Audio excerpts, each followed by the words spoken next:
Hey, welcome back to the podcast. Today I'm talking to Erika. She's the CEO of Directorie, a company focused on helping pharmaceutical companies ensure their important medicines make it to patients who need them the most. Erika prefers the title Chief Empathy Officer as she aspires to be a catalyst for empathy-driven change within organizations. And she's also the author of Pets Are Family, to support those who've experienced loss of their furry animals, as well as how to show up for someone who has the ultimate goal of inspiring organizations to offer pet bereavement leave, which is part of a bigger conversation of empathy driven culture. And she's on a mission to drive empathy in the workplace more than just cush benefits and the values listed in the handbook. You're going to enjoy the conversation with Erika. All right, well, Erika, welcome to the pod. Thank you for having me. It's an honor to be here. It's fun to do these and always connect. One of the things, though, I haven't actually spoken to a chief empathy officer before this conversation. So tell me more about the title. Why that? And I know it's very intentional. Lean into it. Tell me. Yeah. So my official title is Chief Executive Officer. I'm the founder and CEO of my company, Directorie. Mhm. But for me, it's really important to have empathy-driven cultures, not just from a leadership standpoint, but overall, as all of our colleagues and team members at the company. And so I put a little twist on my Chief Executive Officer to be Chief Empathy Officer and really paying attention to how we show up for each other at work and are we able to understand each other's point of view and work as a team. I think that's one of the most critical pieces, especially in leadership, and I work with small business owners and entrepreneurs, is that you almost become a coach when you're working with other humans because you have to understand how they view the world, how they language around that interpretation of the world, and then also inspiring them to take action in order for them to achieve the common goal and the mission. And I learned obviously as a young entrepreneur in the beginning is that, not everyone thinks the way that I think. And when I say something, actually people hear three different things. That's right. It's incredible. So it did Yeah. take me a while to get to the empathy piece, but maybe make it more tangible. Pharmaceuticals is a pretty high stakes industry. It's also, Mhm. it can feel like it could be corporate culture. Like how, in your experience, how do you mesh empathy with that kind of culture, high stakes, stress? Walk us through that. How do you actually go through that challenge? Absolutely. It is very much corporate. It is high stakes in terms of the reason we all get into this industry is to help other people. But at the end of the day, each of these companies are publicly held. There's shareholders, there's board of directors that we're all accountable to. Mm-hmm. And so I think it can be really easy for us to go back into how does this help my numbers be more empathetic? And I just need to be delivering on the things that I'm being asked to do. Or we're in an industry of mergers, acquisitions, divestitures. But for me, it's remembering the most incredible plan doesn't matter if it doesn't actually happen, if execution doesn't happen. And the only way a plan happens is through the people that work for your company, which are human beings. And we spend so much time at work that I think we do have to have fun while we're at work, while we're also delivering and achieving big things. And to really bring it to life, I think we formalized a document within Directorie called Moments That Matter. And so in my mind, this idea of the moments that really matter are when is the team getting together? When are we checking in with our direct reports? When are we communicating the updates on all of our projects? And so by formalizing this document and not just calling it staff meetings or team meetings, but really saying what are the goals within each of the meetings that we're having and why are they so important, starts to bring empathy back into the workplace. One of the really tangible pieces is one-on-ones. I find that one-on-ones are the first meetings to get canceled. Bosses are, my boss needs this, or I need to do that. And they easily start to just decline or not schedule the meetings with their teams. And to me, that signals that you don't have time for your team, that you're not interested in what they're working on, that there's more important things to be doing versus being there for your team and helping remove the roadblock for them. And so at our company, our one-on-ones they're not just nice to have, they're actually required. You have to have meetings with your direct reports. Every manager is trained this way. We're all trained in this document moments that matter. And so from a tangible standpoint, I think that to me, I feel like culture is the way your employees feel on Sunday night, not the work happy hours or the other things. And the only way you can really keep a pulse on how your teams are doing is by talking to them and spending time with them.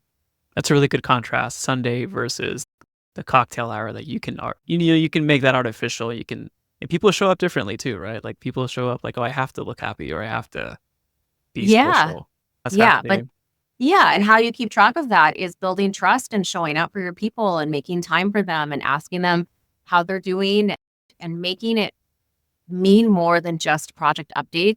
Our one-on-ones, we talk a lot about ask your team members how are they doing and then actually pay attention to what they're saying. We train our managers to say, tell me something that you worked on last week that you're really proud of, but also tell me something that felt really frustrating or harder than maybe it should have been. And how easily we found things like maybe a second monitor helped change the entire experience for an employee, which is what, $100, right? To really change the entire experience for somebody who's working for you and working for the team. To me, that's empathy. Can you put yourself in somebody else's shoes and understand what their day to day looks like? And if you can optimize all of that for them, then what does it mean for the overall organization? It's nothing but positive. I tend to think in analogous terms and abstract thinking. So I'm prefacing that as I say this, in the marketing world right now, when it comes to attribution or when you're doing advertising, whatever, you're never really going to find a one-to-one comparison. This thing brought in this output. You can connect it and get super nerdy with the data and the cookies. And it's like incredible, but like you really can't. So same thing here, in my opinion, is you're building the ecosystem around empathy, the questions that you ask, the language that you use, the like, hey, how are you doing? But how are you actually doing? Okay, this doesn't, Raul, I'm here to push business and move things forward. I'm like, all right, let me tell you, one of the things that are interesting is one of the founders that I helped, we grew 20 people. I think they're 40 people now. It's a small business, right? But substantial growth, substantial revenue, life changing for a lot of people. And then it really clicked when they were at the top and the founder's like, my team is everything. Does it matter that the revenue, the biz, like if I did not have this team, we would not be able to execute what we're doing for the clients, the positioning we have in the marketplace, the speaking events that he goes. It's like the team is everything. So this is why we're talking about this quote unquote, okay, how does this relate to me? But I think the Yeah. beautiful thing is you're building that ecosystem with small micro touch point. That what you just hit is the small micro touch points around how you're meeting with them, but also I wrote a book last year on pets or family, and I'm advocating as an employer for organizations to offer pet bereavement leave. And Mm. that's where I start to shift around this idea of empathy is can you put yourself in someone else's shoes and recognize anytime anything is communicated to anyone, they're always going to be thinking about what's in it for me or what does this mean for me? And that's okay. That's a human response to any decisions or communications that are coming out. But when I think about what I'm advocating for in terms of pet bereavement leave, to me, that's where compassion comes in and compassionate policies come in. Empathy is, do you understand what they're going through and what their life is like? And then through compassion, how are you actually executing that within your organization are like the two different things. Like you can have empathy and you can have understanding without having to bend it all of, there's lots of ways to get there, is what I would say. And I also feel like you can acknowledge somebody's point of view without fully agreeing with them, but acknowledge that this is how the situation is playing out within Yeah, their because they're own going world. through it. They're going through it. And I was going to bring Yeah. that up too. It is an overlooked issue of pet bereavement. I'll give you two contrasting stories. Like I never grew up with pets, but my son is and my daughter is, and they love that dog. But I'm like, 15 years from now, like something's gonna happen, or 10 years from now, and like, I don't know if they're ready. And that's okay. Sounds like it's silly, but in the second story, I was on a team meeting with I was a fractional CMO for a team, and someone lost their pet, and she had like a very difficult, like it was tough, and it was like, oh, this is interesting. I never thought that experience could impact such a way that people like that whole week was heavy, like the next 2 weeks. Yeah. And it's less about, okay, you lost the pet, not having empathy around it, but it's more about they're going through a loss. And I think we supporting them through that. And I just think it's pretty interesting to tell me more about why advocating more for that in the practices and why other people should follow. I'm curious to more about that aspect, but it just understanding of obviously it's the first step to knowledge and stuff like that, but just understanding other people's Yeah. place and journey in life. For me, pet bereavement leave is so important because my husband and I, we made the conscious decision not to have human kids. We have dogs as our kids. So that's our family structure. And I think it starts to really open up the discussion around a lot of people are deciding what their family structure looks like, whether it is partners or husband and wives or kids or no kids or stay-at-home dads versus not. So it's just this idea of family structures look different. And for me, with pets specifically, we've always had pet bereavement leave within my organization. My employees know that my dogs are my kids.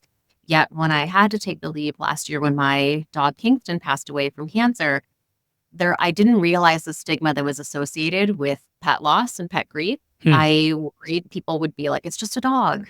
Can't you get it together? And even as a female CEO, you wonder, am I too emotional? Am I holding it together? Am I leading in the way that my employees feel safe in where we are as an organization and where we're going as an organization? And so having the leave, I know for me was critical. And so I just feel a responsibility to advocate for those types of benefits for others. But when we take it back to just this idea of compassion and understanding what someone else is going through, even if you've never been through it yourself, I think is the bigger conversation around empathy-driven cultures, Mhm. right?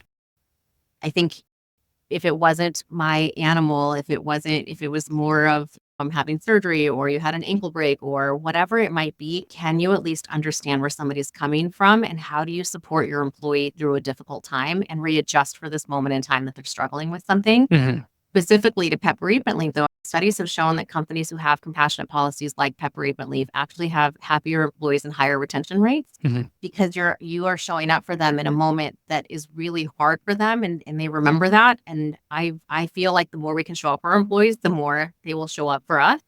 And SHRM, even this is like the governing body of HR, they report that retention is important because to backfill a position usually costs 3 to 4 times the salaried position that you're backfilling Oh, it's for. expensive. It's silly. It's Yeah. ridiculous. So what an incredible way, though, to show up for somebody and not only get a deeper relationship with your employees, but also realize the economic benefit of retention. Yeah, let's talk about some of the business cases too. Obviously, showing up and that one note that you mentioned, even like alluding to breaking an ankle. It's like I think I just thought, oh, what an athlete breaking it, like an identity shift. Like they have to shift a lot of things. Same thing, like with your dog too. Like all these different pieces that you've associated to family, etc. It's not to say right or wrong here. It's more to look at, okay, what are they going through? What's the attachment to that? How does that change their life, their worldview, their self identity or something? But being able to Yes. understand that and in the business context, and we're shifting to that here, not because it just has to be hard numbers, but it has to make sense in the literal and pun intended. You mentioned scaling like 5 to 50 in revenue, in million revenue through empathy driven practices. How do these practices translate to actual financial growth? Because I think we're having a hard time. We can have a hard time, to put it that way, to translate that into like dollars and cents. Yeah, I think the dollars and cents to me is when I think about pet bereavement, for example, I think the CDC reports it's $225 billion are spent every single year from organizations in unmanaged grief, just in general. But then you also think about retention, where we just talked about SHRM talks about anytime you replace a position, it's 3 to 4 times that salary position. I think there's a lot of, and even when you bring a new person in, you've got the training, you have to help bring them back up to speed. Where I think a lot of CEOs and leadership teams get stuck in this place where can people just not show up and do their jobs? Can they just not come in? And then the truth is we're not robots. We have real lives outside of work. And the more that we can recognize that our lives outside of work are absolutely going to impact our work performance and our lives at work, and we start to really not systemize all of the things, but spend the time in understanding what each other are going through or how do we support our employees, the more you can not have that $200 billion cost of unmet grief, not have the turnover and not have to rehire, but you have a really strong team that's going to get you from that 5 to 50 million.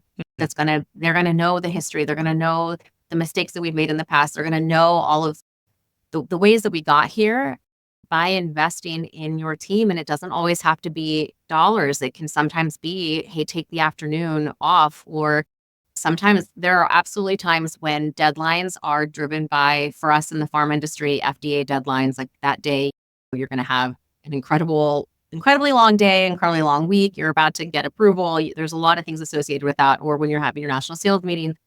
But how many times do we also, as executives, ask our teams to do more with less, to have arbitrary deadlines that you probably could have given a couple more days to your team? That instead you could say to somebody, hey, I know you have your son or your daughter's dance recital. Why don't you get out of here today? Go do that and get this back in a couple of days versus tomorrow at 8 a.m. Hmm. And it, again, just bringing back that human approach to your team versus always going back to the revenue and the dollars and the deliverables because you still hit all of those things by being able to have some empathy. Yeah, you're training for endurance and resilience, and I think that's if we were just talking about resilience, Would it'd you be a say? completely different conversation, similar to same output, because you're essentially doing a lot of I'm training for a triathlon, so everything's endurance right now, but that's definitely like, for the long haul. How do I help this person not just here for the season, for these next, 18 months? It's more about for the long haul, so there has to be a level of flexibility there. And an Yeah. interesting note too, I've never heard that for the $215 billion in quote unquote industry on like grief loss or like just wasted dollars. That's incredible. I remember back in 2012, was it that for one of our earliest mentors, hey, the pet industry is going to be $50 billion and it's going to be incredible. And now it's like $147 billion industry. And grief is a $200 billion opportunity. Like, how can we really tackle that problem? And I like that you're doing this from an entrepreneur standpoint is here's an angle at it. Here's one way to do it. That's a lot of inspiration that we can take from here is like, how do we think about these bigger problems to the context of it's actually costing us if we don't do something about it? That's right. Yes. So first of all, I have to just back up and say I'm totally going to steal that. Like you're training for resilient. I love that you're training for this because it is such a different spin on how to talk about it and think about it. But that is what you are training for in terms of, I feel like organizations get stuck in this. What are we doing this quarter? What are we doing this year? But if we really think long-term planning, like how are we keeping our talent team, our talent, like they aren't just employees, they're not just FTEs, like this is your talent, your workforce that is delivering on all of the things you're trying to achieve, readjusting for these moments in time, the long-term gain that you can get. I think we just have a hard time, even as a society, like thinking about long-term planning. We all want the quick wins Mhm. today, right now. We can get these quicker wins in showing up for our people in these really hard moments where it not only feels good as a manager to be able to say, take the day, or we already have it in a black and white policy that you can take time off work because we know this is a part of your family. It feels good as a manager to do that, as a company to do that. But then also the benefit from it is unmanaged grief costs those hundreds of billions of dollars because they're not thinking clearly. They are in a lot of grief. They're in a lot of pain. It is affecting their cloudy in their judgment. And so it's beneficial not just for them to have that time off and how they will feel about your company when they come back because they were able to have the time off and their grief was honored, but also as an organization, like for the manager, for the company's reputation, for the quality of work that's going out. I really just feel like a compassionate policy like pet bereavement leave could be game changing. Mhm. And like you said, like the pet industry is huge. Like that number you quoted, I think that's the number now outside of even dog food. No, dog That's food is a big incredible. component to it, and this is a huge booming industry. And the mentor was like, you should get into this industry at 50 billion. Now it's 3x that, but loss grief dollars is incredible just to see that quote unquote waste in talent or waste in opportunity that companies are unfortunately having to And not. wasting a moment that you could have really shown up for someone. I like in how they feel about you as a company, but also that they recognize that you see their family structure for what it is. Animals in the pandemics, it spiked in terms of loneliness is a really big thing now we're Mhm. starting to talk about. And I think animals help in that. I think it's been proven we as human beings release dopamine naturally and serotonin just by looking into their eyes, and they do too. There's like this mutual benefit between animals and human beings. But there's also like daily routines, and you're taking them to the doctor, and like you're responsible for this life. That, of course, then when you lose them, which today 70% of households, as reported by Forbes, have animals, and many do consider them as part of their family. So, of course, when you lose one, it's going to hurt. It's a difficult stage in life to process that, but showing up the way that you're doing it and encouraging others to do, I think not only benefits being a cool human, big plus, Yeah. but also like the other aspects that it benefits. Erica, for everyone listening today, where's the best place for people to one, thank you for being on and to learn more about what you're up to? Oh my gosh, thank you. Petsorfamily.info is my website. I have my book there, but I also have all of the resources that are in my book on my website in PDF format. So you don't have to buy the book. I just want them available for Nice. everyone to be able to have.